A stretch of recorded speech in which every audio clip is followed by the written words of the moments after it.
Good morning, Multipliers. How are you today? I'm doing well, Judah. I hope you're doing well. You doing good this morning? Yep, doing good. Guys, it is Thursday. Now, Thursday is your last day to get a date before the weekend. All right, Judah. Now, I have to admit, I don't have a lot of experience in the dating territory. I've only dated one woman. That was this woman right here. You did a pretty good job. I waited for God's best, but perhaps like me, you found God's best, but you're like me also, and you're petrified to go up and talk to this pretty girl who's 10 million times out of your league. And and so I was nervous, and so maybe these pickup lines can help you get a date for this weekend. These are Christian pickup lines, Judah, and so what we're going to do is I've got a host of them, and we are going to do a little role playing. No peeking before we go. And I want you just to react like you would if I had initially started with this. Said this to me? Well, me, of course. Only me, right? Okay. No, just if a guy had come up and said, you're gonna say all these to me. Yeah. If I came out to you, we're gonna each one. So let's go with this first one, just so we're hanging out, and maybe we're at Thursday night small group or something like that, and I walk up to you and I go, "You must be made out of water because Jesus made you fine." What? Like he made wine? Like he made water? Fine? Yeah, because Jesus turns you into fine. Oh, so you didn't say it that way. Well, I'm trying to make it more natural. So, you must be made out of water because Jesus turns you into fine. Okay, then. Would you like to go to a movie with me tomorrow? Please. Yes, no? I mean, since it's you, yes. Well, okay, so we got one yes. Guys, this one works apparently. We got the word right here.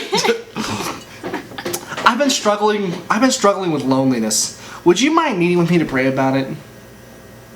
I mean, that's pretty genuine. Like, he may be hitting on you, he may not be hitting on you. It's like, exactly. All right, I'll go pray with Ba-boom! You could use that, seriously. All right, here's another one for you then. Hey, I was looking in the book of Numbers and saw that I didn't have yours. Would you give me your number? That's pretty funny, actually. So I would probably be like, yeah. Here's another one. Hi, I'm Will. God's will for you. That only worked if it was your name. But if your name's Will. There you go. You got that golden ticket. If you meet a girl named Destiny, you say, "I'm sure God made you my destiny." There you go too. There you go. All right, here's one. Here's a good one. He says your middle name must be Grace because you're amazing. All right, here's another one. Goodness. This one actually I like a lot. Actually, let me just zoom up here because I got bad eyesight. It says I was reading the book of Joshua and I wondered how many times I'd have to walk around you to make you fall for me. Come on, right? That was pretty good. That was good, yeah. But I mean, yeah, I guess if I kept walking, you would get dizzy eventually, probably, and maybe fall. So good work. Good work. All right, well that joke fell flat. So this one's kind of good, a little song. He says, "Hey girl, do you prefer a wet kiss or an unforeseen kiss? A sloppy wet kiss or an unforeseen kiss?" You know what that's from? Is that a Christian one? Yeah, because it's in How He Loves Us, He Loves Us by David Crowder. In the original version, one says a sloppy wet kiss, and and David Crowder's version says an unforeseen kiss. All right, well, you didn't know that, so that one fell hard. Don't use that one. Let's see here. There's another one I like. We're almost through them now, but they're pretty funny here. Whoa, my computer. It says, you know why Solomon only had okay, look, 1 second. Reset. Now, I know why Solomon only had I know why Solomon had 700 wives. What's that? Because he didn't meet you. Aw, that's sweet. Because you would only need one, right? Let's see here. Is it hot in here, or is the Holy Spirit burning inside of you? That was good. I thought that was good. Yeah. Is it hot in here, or is it just you're hot? Yeah. Because the Holy Spirit's burning through you. You're just like, dang, you're hot. Is it hot? And then it says, there's several of these good ones. I didn't believe in predestination until I met you. So there's a lot of you guys can find some more fun ones on there. But if you're trying to find a girl, it can be challenging. I know when I met Judah, I was petrified of her. Thankfully, you didn't use any of those pickup lines. I mean, I wish I had. Maybe it would have been broken the ice a little bit more, you know? Maybe you would have got me quicker. Maybe a little bit quicker. It's like, now that's classy. It's Jesus and a pickup line. That's how you know he's a good guy. That's how you know Jesus is doing it. This is the ticket, I think, Judah. We should start a service. We'll Christian pickup lines for you. Call us up. You're like, hey, I'm at Bible study. I've got this girl over here. She likes flower things. She wears flower dresses a lot. She carries her Bible. What do I do? What do I do? And they're like, all right, let me think about it. Let me think of it. I was reading the book of Numbers last night. And that's the one I give you. Boom, perfect situation. We have pickup line experts. Right? I mean, would you subscribe to that? Maybe we could probably make an app for it, actually. That would be the ticket right there. Yeah. So then they can just do it right there. People out there who are entrepreneurs, I'm giving you ideas here. Put these into action. This is good stuff. So there's more, but those were kind of the highlights of them. Actually, here was a good one, though. You're messing me up now. Sorry, keep going. Is this the transfiguration? Because you're glowing. That was good too, right? You are so unblemished that I would sacrifice you. I saw that one. I chose not to read that one.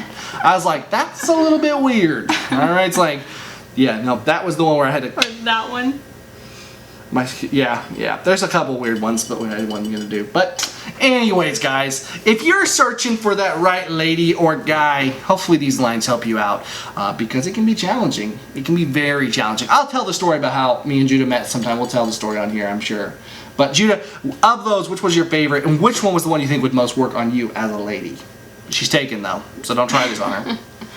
The Numbers one was funny. The Numbers one, I thought that was tough too. One of the beginning ones were funny, but I don't remember what it was. Yeah, there's some good ones in there. Guys, let us know in the comments down below which one was your favorite of those Christian pickup lines. And yeah, we'll just have to see. We'll do a little voting and you tell us. So, but let's go ahead and move on into our daily focus. That was definitely one of our shorter ones. But it was good. I think it was fun. I think there's some good stuff in there. Some good things for you. Some nuggets of knowledge to drop on you right there. Judah, where were you? Where are you at? Right? What did you do today for your focus, your quiet time? I am reading about the end times, still in Matthew, but kind of talking about the signs of the end of the age and what it's going to look like at that time. Okay. Like, so what was some of the stuff I talked about? It talks about, see that no one leads you astray, for many will come in my name, saying I am the Christ, and they will lead many astray. You will hear of wars and rumors of wars. See that you are not alarmed, for this must take place, but the end is not yet. For nation will rise against nation, and kingdom against kingdom, and there will be famines and earthquakes in various places. All these are but the beginning of birth pains.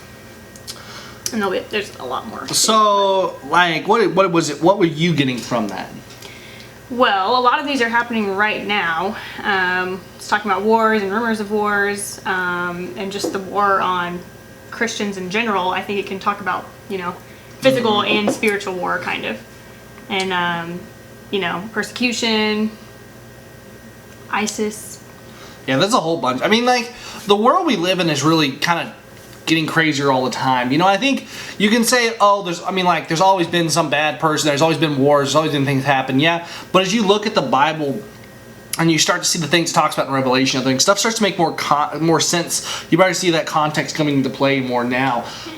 And so it's definitely, it's a time to be, but I think that's not something we should be discouraged about. I think it should encourage us to strengthen ourselves, like it talks about there, to kind of rally deep and try to strengthen and learn and be prepared, because there's all these people who spend their whole lives prepping for the end of days. We used to watch a couple shows that were like prepper shows where they were like fortifying their homes and doing all these crazy things, and I think that those people are silly, because you can just take and you can prep in this sense and like prepare your heart more. God will take care of you wherever you are. I mean, I can attest that 100% that God will take care of you in your life, but it's when you seek after Him. I was kind of in a couple different places today, unless you have something else you want to say about yours. No, go ahead. So we asked yesterday, as you are probably, if you watch the show, we talked about the church, and I had a couple of comments, and one of them was about a guy who's struggling with the church and has been for a couple of years now, and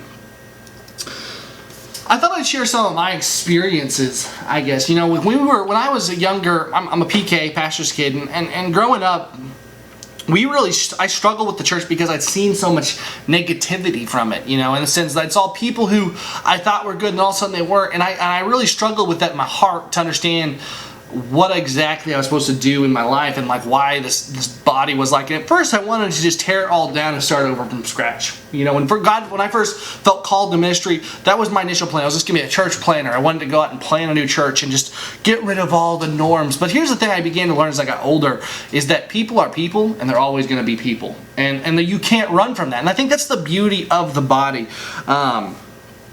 I was reading through Acts is where I've been in kind of lately, and it was talking about Ananias and Sapphira as they made their donation and they held back, and you see all this stuff. This heart of man is the heart of man. It's fickle. It's changing. It's people who are scared and self-concerned, and so you see this whole struggle. But through that, you see a beautiful picture of God's. We talked about that a little bit. Is God's love for us, And you begin to realize that the way we find joy isn't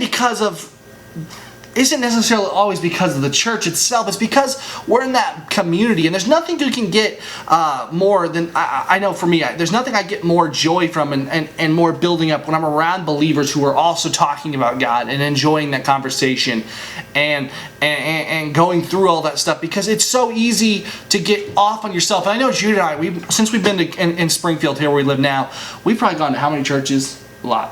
We bounced around. We're on staff now at a church, and we went through, and I always noticed that if we enjoy a church at first, and the less we did, if we got less involved, the more separated we felt.